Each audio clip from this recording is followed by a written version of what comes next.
Ya, assalamualaikum warahmatullahi wabarakatuh. Anak-anak, pelajaran kali ini tentang gerak lurus beraturan atau disingkat menjadi GLB.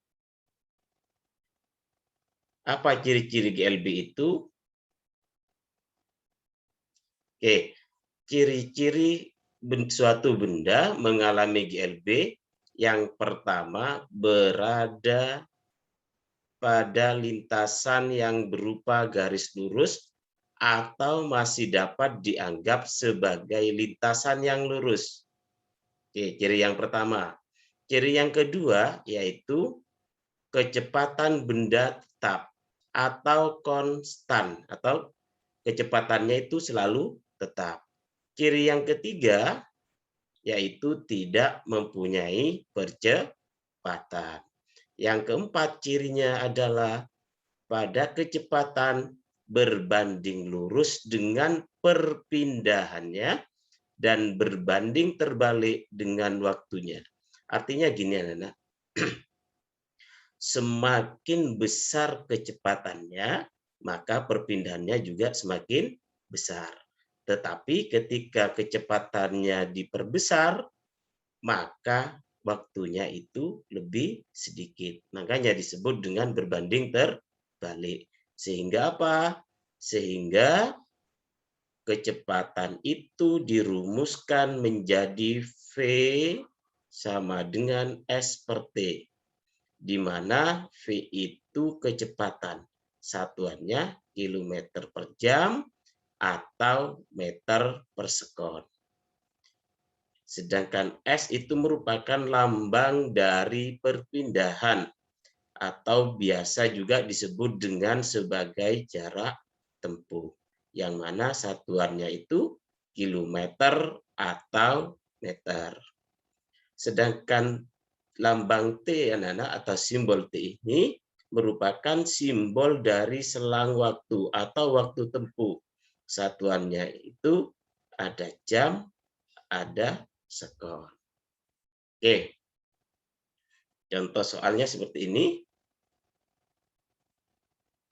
Sepeda motor menempuh jarak 144 km. Saya tandai dulu. Dalam 2 jam. Kecepatan sepeda motor adalah. Karena dari sini diketahui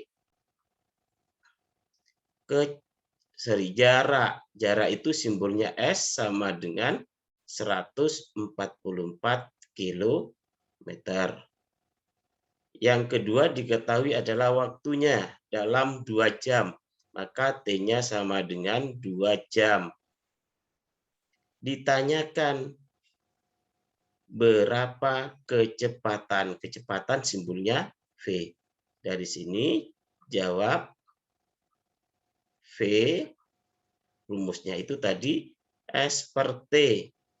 Masukkan S-nya 144 dibagi 2. Maka dari sini sama dengan 72 satuannya kilometer per jam. Nah, lihat pilihannya. Ternyata pilihannya itu dalam meter per sekon.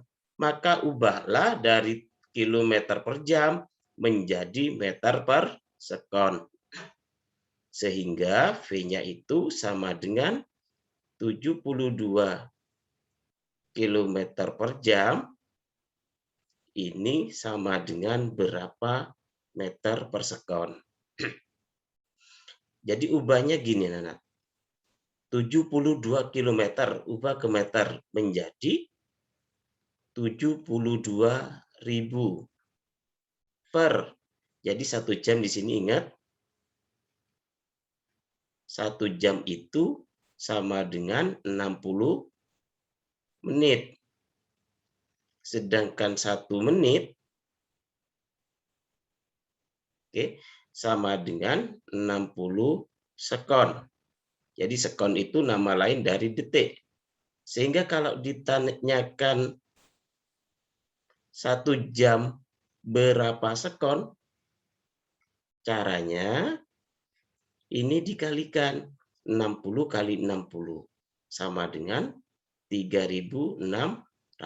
Maka di sini dibagi menjadi 3.600. Jadi nolnya 2 saya coret. 72 bagi 36 itu hasilnya 2. Sehingga V-nya itu sama dengan 20 meter per sekon. Sehingga jawabannya dari sini adalah C. Oke, contoh yang lain. Diketahui sepeda motor dengan kecepatan 40 km per jam dalam 2 jam. Jarak yang ditempuh sepeda motor. Dari sini diketahui V-nya atau kecepatannya 40 km per jam. Nah, waktunya adalah 2 jam. Ditanyakan, apa yang ditanyakan? Yaitu jarak. Jadi ditanyakan jaraknya, jarak simbolnya S. Dari sini jawab S itu sama dengan V kali T. V-nya 40, sedangkan T-nya adalah 2. Sehingga menjadi 80 km. Nah, ternyata di atas ini di pilihannya semuanya dalam meter. Maka ubahlah dari kilometer menjadi meter. Sehingga 80 km sama dengan berapa meter? Maka sama dengan 80 kali 1000. Sama dengan 80.000 meter. Dari sini jawabannya adalah D. Oke. Kita lanjutkan.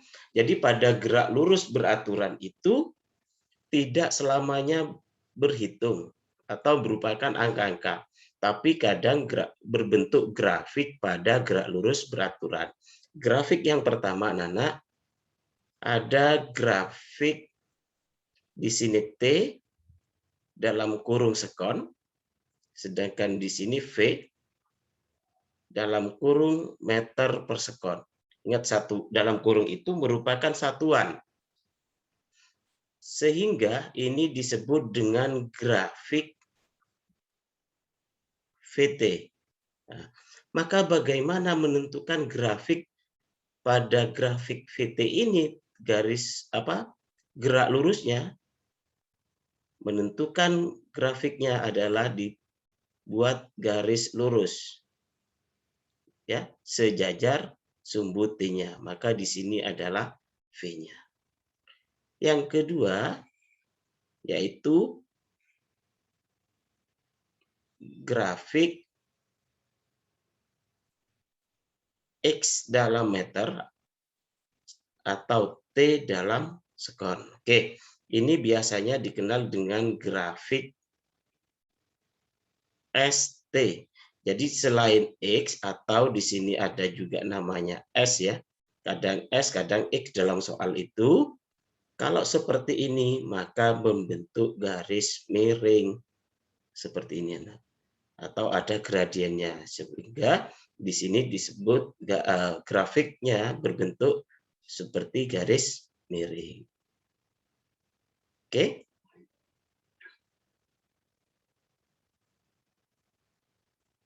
Nah, tugasnya Nana hari ini, pelajaran hari ini ada 3 soal itu.